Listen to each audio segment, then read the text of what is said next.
Thank you, Madam President. Madam President of the European Commission, we can of course enchant reality, but everyone sees what state the EU is in. Europe is in crisis, there is less and less trust towards other institutions, life conditions are worse and worse, cost of living is rising, and it will continue to rise because the liberal establishment prefers to remain deluded that they can save the planet by the climate policy that they are pursuing. But instead, it will be an economic suicide. Companies are fleeing our continent. Desperate farmers are demonstrating in the streets. We do not count anymore as a player in the world. Dear Ursula von der Leyen, you were a very weak president, if not the worst. As the ECR, we supported your candidature 5 years ago, but we were by no means enthusiasts. We took that decision choosing the lesser evil because at that time the other candidate was Franz Timmermans. I remember the meeting with you when you were trying to cheat us with all kinds of promises, but we will not be cheated today. You took very narrow decisions in a narrow group of German councillors. There was no cooperation with commissioners. You had too high ambitions.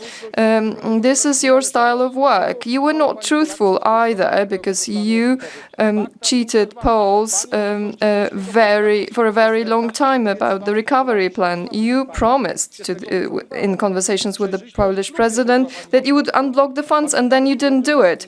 Transparency was not your strength either. We remember your conversations with the head of Pfizer. You treated my country in a very unjust way. You should be impartial as the President of the Commission, but you were definitely partial and you supported the then opposition. You wanted the government to be changed in Poland by blocking the recovery funds or starting the Article 7 procedure. That was an outrageous interference in the internal affairs of a country. The lack of rule of law during the government of the peace of justice was complete hypocrisy.